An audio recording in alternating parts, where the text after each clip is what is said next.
My dear students, मैं Lokesh Agarwal accounts पे triple E में एक बार फिर आपका स्वागत करता हूं। आज हम चैप्टर लेके आए हैं वर्किंग कैपिटल मैनेजमेंट का। पिछली वीडियो में हम लोगों ने सीखा इस चैप्टर के कॉन्सेप्ट के बारे में और इस चैप्टर के सवाल कैसे सॉल्व करते हैं। तो आइए आज इस चैप्टर के कुछ लाइव एग्जांपल्स देखते हैं और हम लोग यूज कर रहे हैं आरबीडी बुक। आरबीडी बुक का अभी मैं करवा रहा हूं एग्जाम्पल नंबर 4। आप चाहें तो स्क्रीनशॉट लेके रख सकते हैं इसका।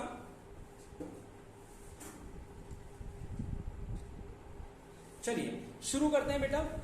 एक सवाल है जिसमें लिखा हुआ है फ्रॉम द फॉलोइंग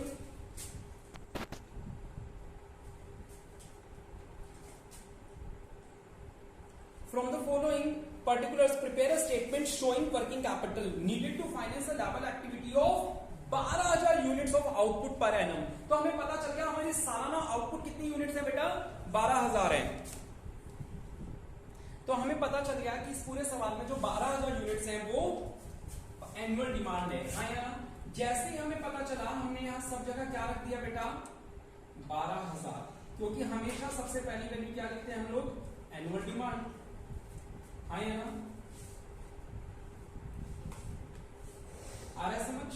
पिछली वीडियो में हमने सीखा था कि किसमें कौन कौन सी वैल्यूज आती है, तो उसमें पूरी फॉर्मेटिंग बता रखी है हम लोगों ने। अब आगे बढ़ते हैं, सवाल क्या कह रहे हैं। सवाल कह रहे हैं कि analysis of selling price per unit बताया और शायद आप लोग की बुक्स में अगर मिसिंग हो तो आप लोग लिख सकते हैं रॉ मटेरियल के सामने 5 रुपए लिख लें, लेबर के सामने 3, ओवरहेड के सामने 2, फिर इनका टोटल लगा लेंगे 10 रुपए हो जाएगी टोटल कॉस्ट, प्रॉफिट जोड़ेंगे 2 रुपए का, सेलिंग प्राइस हो जाएगा 12। क्या आपकी बुक्स में लिखा हुआ है, मिसिंग है? नहीं लिखा हुआ, उसमें नहीं लिखा हुआ। मैंने यही कहा इसको लिख दो यहाँ पे। रॉ मटेरियल के सामने 5, लेबर के सामने 3, ओवरहेड के सामने 2, फिर इनका टोटल लगा लो 5 3 2, टोटल लगाओ एक लाइन खींच के 10, इसके जस्ट नीचे 10, फिर प्रॉफिट। तो एग्जांपल 4 की वैल्यूज तो आप लोगों ने करेक्ट कर ली होगी। अब मैं आप लोगों को ये बता देता हूं कि एग्जांपल 4 को सॉल्व कैसे करना है। जैसे कि हमने पिछली वीडियो में बताया था कि डिजाइन तो पूरा का पूरा यही रहेगा जो हमने सवाल में लिखा है। ज्यादा यहाँ पे एक आधा आइटम एक्स्ट्रा आ जाएगा, आउटस्टैंडिंग वेजेस, आउटस्टैंडिंग एक्सपेंसेस, बाकी यहाँ सब कुछ यही रहेगा। अब हमें सवाल को सॉल्व कैसे करना होता है वो देख लेते हैं। तो बेटा जैसे सबसे पहले हमें इस सवाल में एग्जांपल 4 में लिखा था कि जो हमारी एनुअल डिमांड है वो 12,000 यूनिट है। जैसे ही आपने एनुअल डिमांड पढ़ी 12,000 यूनिट, पहली लाइन में आओ पढ़ते हैं एक बार मेरे साथ। Level of activity is 12,000 units of output per annum, यानी साल में 12,000 यूनिट चाहिए। जैसे ही आपने पढ़ा आप यहां सब जगह 12,000 पुट कर दोगे, एनुअल डिमांड सब जगह आपका 12,000 आ जाएगा। पहला काम हो गया। अब आपने रेट पढ़ा रॉ मटेरियल का जो कि 5 रुपए का था, तो जहां जहां ये रॉ मटेरियल वाला टॉपिक है वहां रेट लगा दोगे 5, यहां पे भी, यहां पे भी, यहां पे भी और यहां पे भी, जहां रॉ मटेरियल का था। उसके बाद आप देखोगे लेबर था 3 रुपए, तो लेबर के लिए क्या करोगे, जहां जहां वेजेस वाला टॉपिक आपने लिखा है वहां 3 रुपए से मल्टीप्लाई कर दो। ये रहा 3, ये यहां पे भी, और नीचे लेबर नहीं आता क्रेडिटर्स के अंदर, 3 जगह ही आता है।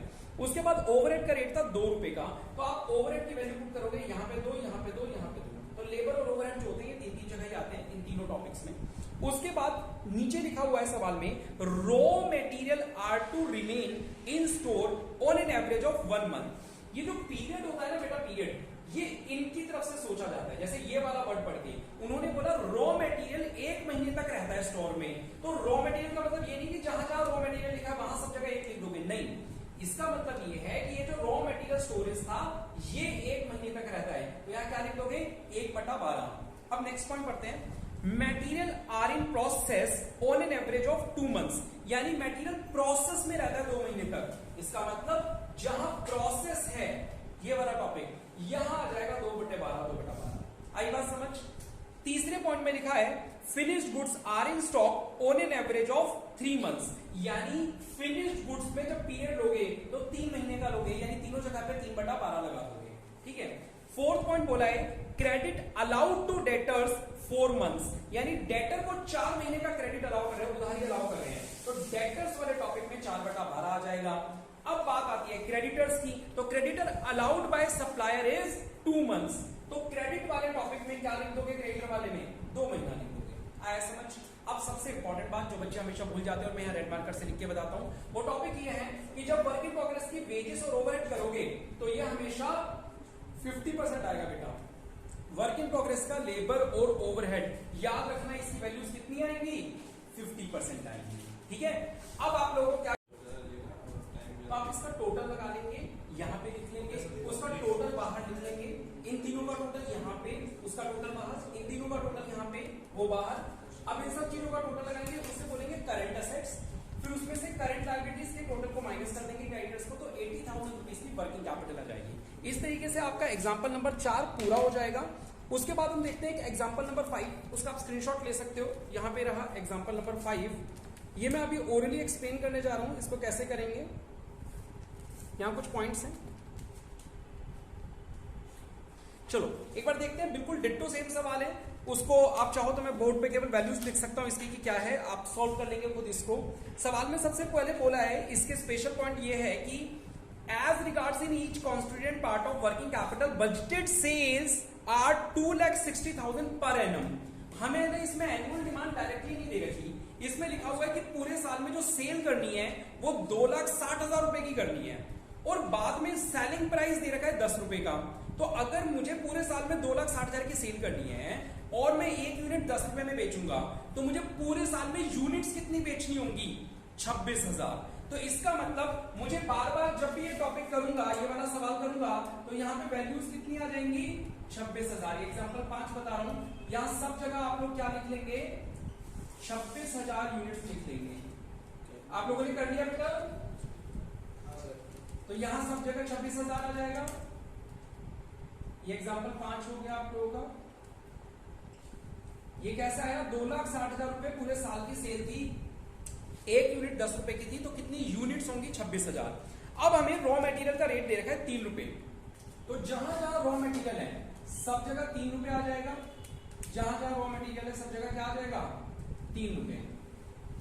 उसके बाद लेबर का रेट है 4 रुपए का, तो जहां जहां लेबर थी वहां पे 4 रुपए लगा दोगे, ये लगा दिया।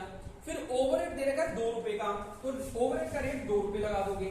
अब आप नीचे आके बाहर पढ़ोगे, अगले पेज पे क्या पॉइंट लिखा हुआ है, इट इज एस्टिमेटेड दैट, अब पीरियड को ध्यान से सुनना, pending use raw material are carried in stock for 3 weeks, यानी मटेरियल को 3 वीक तक रखा जाता है, ठीक है। तो यहाँ पे वीक लिखा हुआ है, तो बेटा ये हो जाएगा 3/52, क्या हो जाएगा ये 3/52, क्योंकि एक साल में 52 वीक्स होते हैं।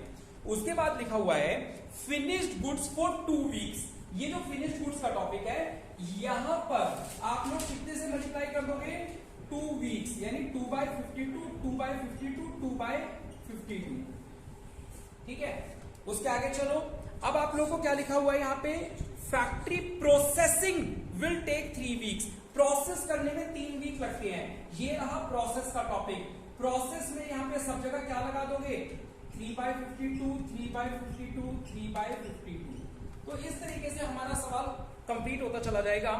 आगे लिखा हुआ है supplier will give 5 week credits, यानी सप्लायर 5 हफ्ते के लिए उधारी देता है। तो सप्लायर कौन होता है, क्रेडिटर, यहां लिख दोगे 5/52। उसके बाद क्या करोगे, लिखा हुआ है customer will require 8 week credit, बेटा जो कस्टमर है उसको 8 वीक का क्रेडिट चाहिए, तो कस्टमर कौन होता है, डेटर, वहां लिख दोगे 8/52। अब आप लोग देखोगे कि आपकी सारी वैल्यूज रिप्लेस होकर नहीं बन चुकी हैं। खास बात ये ध्यान पे देना कि जब वर्क इन प्रोग्रेस करोगे तो वेजेस और ओवरहेड पे कितने से मल्टीप्लाई करोगे, 50% से करोगे, ये बात जरूर ध्यान देना, अदरवाइज ये गलती हो जाती है बच्चों की। अब आपका ये एग्जांपल 5 भी देखो, बड़ी तेजी से तैयार है, आपको इसकी वैल्यू सॉल्व करके सामने रखना है, बाद में इसको माइनस कर देना है और आपका आंसर आ जाएगा।